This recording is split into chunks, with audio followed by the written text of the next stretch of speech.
ప్రభునామమునకు ఘనత కలుగును గాక. సామెతల గ్రంథము 19వ అధ్యాయము 23వ వాక్యం మనం చదువుకుంటున్నాము. యెహోవా యందు భయభక్తులు కలిగి ఉండుట జీవసాధనము, అది కలిగి ఉండువాడు తృప్తుడై అపాయం లేకుండా బ్రతుకును. సొలొమోను రాసినటువంటి సామెతలు మనం గమనిస్తున్నాం.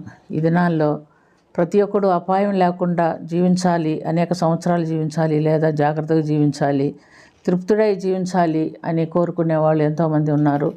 దాన్ని బట్టి ఆరోగ్య విషయంలో జాగ్రత్త చేసుకుంటారు, ఇంటి విషయంలో, ఆస్తుల విషయంలో, వారికి ఈ లోక సంబంధమైన వాటి విషయంలో అందరూ కూడా జాగ్రత్తలు చేసుకుంటున్నారే. కానీ అపాయం లేకుండా నిత్యుడై జీవించాలంటే వాడు ఎక్కడ జీవించాలి? నిత్య జీవంలో ఉండాలనే విషయము చాలామంది మర్చిపోతున్నాడు. అంత మటుకే కాదు, మనం గమనించినప్పుడు సామెతల గ్రంథం 14వ అధ్యాయం 26-27 వాక్యంలో కూడా ఒక మాట గమనిస్తున్నాం. యెహోవా యందు భయభక్తులు కలిగి ఉండుట బహుధైర్యం పుట్టించును, అటివారి పిల్లలకు ఆశ్రయస్థానం కలుగును అని కూడా మనం చూస్తున్నాం. కాబట్టి ప్రియమైనటువంటి దేవుళ్ళారా, ఉదాహరణకు మనం చూస్తే యుక్తి కలిగిన ఒక స్త్రీని గురించి మనం పరిశుద్ధ గ్రంథంలో గమనిస్తున్నాం. 2వ సమూయేలు గ్రంథం 20వ అధ్యాయము 6వ వాక్యం నుండి మనం గమనించినట్లయితే ఆమె యెహోవా యందు భయభక్తులు కలిగిన ఒక స్త్రీ అని చూస్తున్నాం.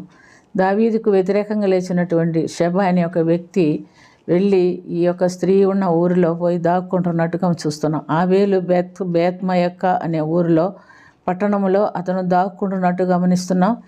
ఇందును బట్టి యోబాబు తన సైన్యమును తీసుకొని ఆ పట్టణం ముట్టడి వేసినట్టుగాను, దాని చుట్టూ బురుజు కట్టించి ఆ పట్టణం పడగొట్టాలని చూస్తున్నట్టుగాను చూస్తున్నాం.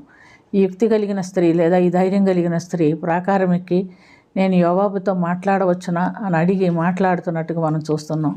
మునుపటి కాలంలో ఇశ్రాయేలీయులు మరి ఇక్కడ ఈ ఊరిలో ఈ పట్టణంలో వచ్చి విచారణ చేసేవారు. ఇప్పుడు నువ్వు ఇశ్రాయేలీయుల పట్టణంలో ముఖ్యమైన ఒక పట్టణమును లయం చేయాలని కోరుకుంటున్నావు ఎందుకు అని అడిగినప్పుడు యోబాబు లయం చేయను, నేను పడగొట్టను, అది కారణం అది కాదు, దావీదుకు వ్యతిరేకంగా నిలిచినటువంటి బిక్రీ కుమారుడైనటువంటి షెబ అని ఒక్కడు ఈ పట్టణంలో దాక్కొని ఉన్నాడు, వాడిని నాకు పట్టివ్వండి, అందరితోనే నేను ఈ పట్టణాన్ని విడిచిపెట్టి వెళ్ళిపోతానని చెప్తున్నట్టుగా మనం చూస్తున్నాం. ఆమె జ్ఞానం కలిగింది కాబట్టి ఏం చెప్పిందంటే, వాని తల నేను ఈ యొక్క ప్రాకారం మీద నుంచి కిందికి పడవేస్తానని చెప్పి వెళ్ళి తన ప్రజలతో మాట్లాడి వాళ్ళను సమాధిపరిచి అతని తలను ఛేదించి పట్టణ ప్రాకారం మీద నుంచి కిందకు పడవేసినట్లుగా చూస్తున్నాం. వెంటనే యోబాబు బాకా ఊదించి మరి వారి సైన్యాన్ని అంతటిని తీసుకొని వెనక్కి తిరిగిపోతున్నట్లుగా మనం గమనిస్తున్నాం. ప్రియమైనటువంటి దేవుళ్ళారా, ఆమె ఒక స్త్రీ అయినప్పటికీ